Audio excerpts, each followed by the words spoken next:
शलभ जी, हम शुरुआत आपसे करेंगे। जब सुप्रीम कोर्ट के जरिए ट्रिपल टेस्ट के तरीके से आरक्षण की बात कर दी गई और निकाय चुनावों का रास्ता स्पष्ट कर दिया गया, तो फिर ये कैसी लापरवाही सरकार की, उस सरकार की खासतौर पर जो कहती है कि हम 18-18 घंटे काम करते हैं, इसे लापरवाही माना जाए या फिर नियत में खोट माना जाए? क्योंकि विपक्ष बार बार यह कह रहा है कि आप लोग की नीति हमेशा रहती है आरक्षण हड़पने की, आप लोग पिछड़े समाज का वोट लेना चाहते हैं, लेकिन जब बात भागीदारी की आती है तो आप लोग दाएं बाएं करते हैं, और यह उसका एक उदाहरण है। ऐसे आरोप अखिलेश यादव समेत तमाम विपक्षी पार्टियों ने जब पर लगाए।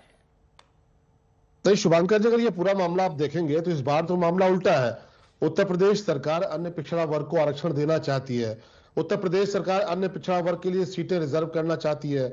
वो रिजर्व करके हम लेकर गए थे, लेकिन कोर्ट के भीतर जो कुछ भी हुआ, कोर्ट के भीतर से ये कहा गया कि नहीं, ये पूरा का पूरा ये पूरी प्रक्रिया को रद्द कर दिया है। अब कोर्ट ने किन आधारों पर किया है, किन चीजों को देखा है, ये एक डिबेट का विषय है। इसमें जाना पड़ेगा कि क्या है, पूरा निर्णय आने दीजिए, उसको हम देखेंगे। लेकिन हम तो लगातार इस बात के लिए प्रयास कर रहे हैं कि जो अन्य पिछड़ा वर्ग है उसको आरक्षण दिया जाए, अन्य पिछड़ा वर्ग के जो सीटें उनको रिजर्व किया जाए। लेकिन कोर्ट से जो आदेश हुआ है वो हमारे खिलाफ हुआ है और कोर्ट ने कहा कि नहीं, इसको रद्द किया जाता है। तो शलभ जी, यही तो सवाल आपसे पूछ रहे हैं कि आदेश आपके खिलाफ क्यों चला गया? तैयारी की होती तो नहीं जाता। कोर्ट तो कह रहा है कि प्रथम दृष्टया लग रहा है ट्रिपल टेस्ट का फॉलो नहीं किया गया है। इससे पहले 4 राज्यों में यह विवाद हुआ था, जिसमें बिहार था, आपका राज्य मध्य प्रदेश था। अगर आप लोगों ने वहां की घटनाओं सबक लिया होता तो आज ये फजीहत की स्थिति नहीं आती और मुख्यमंत्री, मंत्री समेत तमाम लोगों को आधे घंटे बाद से ट्वीट पर ट्वीट नहीं करने पड़ते।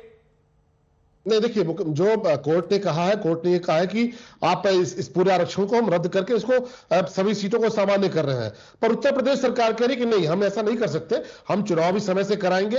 और जो कोर्ट ने जिस बात की अपेक्षा की है, उन अपेक्षाओं को लेकर हम देख रहे हैं कि कहां कोई चीज छूटी है, कहां किस चीज का पालन होना चाहिए। और आवश्यकता पड़ी तो मुख्यमंत्री जी ने बहुत स्पष्ट कहा है कि हम सुप्रीम कोर्ट भी जाएंगे, क्योंकि हमें लगता है कि हमने तैयारी की थी, हमें लगता है कि हमने आरक्षण का पालन कराया है, हमें लगता है कि हम चाहते हैं। शलभ त्रिपाठी को आप सुन रहे थे, जिनकी आवाज जो है वो शायद यहां नहीं पहुंच पा रही, लेकिन क्या ये आवाज जनता तक पहुंची? क्योंकि ये ट्वीट आप देख रहे हैं, योगी आदित्यनाथ बार बार कह रहे हैं कि कानूनी पहलू पर विचार किया जाएगा, सर्वोच्च न्यायालय में जाएंगे। भाटी जी हमारे साथ है। भाटी जी, आप सुन रहे थे, वो कह रहे हमारी तैयारियां पूरी थी, लेकिन जो कमियां रह गई, कोर्ट का मामला है, लेकिन हम तो कह रहे हैं कि बिना ओबीसी आरक्षण के हम आगे तक नहीं जाएंगे। आप लोग क्यों शक कर रहे हैं? नहीं, जो वो कह रहे हैं तैयारियां पूरी होती तो हाईकोर्ट का ऐसा फैसला ही नहीं आता। आधी अधूरी तैयारी के साथ ही हाईकोर्ट में गए थे और जानबूझ के गए थे, जानबूझ के उसमें कमियां छोड़ी गई, कमजोरियां छोड़ी गई। लेकिन जहां तक इस निर्णय का सवाल है, इस निर्णय की आशंका पहले से ही थी, और केवल इस निर्णय की नहीं, ओबीसी समाज में, ये पूरे भारत में, उत्तर प्रदेश में नहीं, ये आशंका है कि भारतीय जनता पार्टी की सरकार, केंद्र की सरकार भी और प्रदेश की सरकारें भी लगातार ओबीसी के आरक्षण को धीरे धीरे कमजोर कर रही है। जो सामाजिक न्याय की अवधारणा हमारे संविधान में भी है और जो लागू की गई, और ओबीसी का आरक्षण तो पहली बात तो बहुत देरी से लागू हुआ, फिर उनका कोटा भी कम है, फिर उसमें भी क्रीमी लेयर लगा दिया गया। लेकिन आज तो परिस्थिति यह है कि जो प्रतियोगी परीक्षाओं के परिणाम आ रहे हैं, उनमें जनरल कास्ट कम अंक ला पाके सेलेक्ट हो पा रहे हैं और ओबीसी उनसे ज्यादा अंक पाके सेलेक्ट नहीं हो पा रहे हैं। तो अब आरक्षण ओबीसी के लिए नहीं है, ओबीसी को रोकने के लिए है। और आज देश में, शुभंकर जी, मैं ये भी स्पष्ट करना चाहूंगा कि कोई वर्ग ऐसा नहीं है जो आरक्षित श्रेणी में ना आता हो।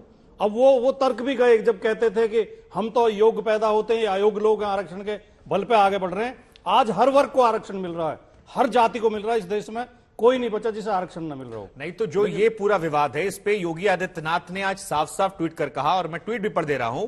उन्होंने कहा कि उत्तर प्रदेश सरकार नगरीय निकाय सामान्य निर्वाचन के परिप्रेक्ष्य में आयोग गठित करेगी और उनको आरक्षण की सुविधा देगी, इसके बाद ही चुनाव करवाएंगे। तो अगर मुख्यमंत्री खुद सामने आकर और 1 घंटे के भीतर यह कह रहा है कि भाई बिना इसके नहीं होगा, सरकार पर भरोसा रखिए, तो फिर आपको डाउट कहां पर हो रहा है सर? मैं बताता हूं डाउट कहां पर। पहली बात तो इनके बड़े नेता कुछ बोलेंगे, इनके छोटे कार्यकर्ता कुछ और बोलेंगे जनता के बीच में जाके। ये टीवी चैनल पर कुछ बोलेंगे, अपने बंद कमरों में, अपने कार्यालय में बैठकर, अपने घरों पर बैठकर, अपने लोगों के बीच में कहेंगे देखो निपटवा दिया, आधा तो निपटा दिया, बाकी भी निपटा देंगे। इनकी नीयत साफ नहीं है। अगर इनकी नीयत साफ होती तो जाति आधारित जो जनगणना की बात उठ रही है, उसका समर्थन करती है क्या भारतीय जनता पार्टी? आप इनसे पूछिए।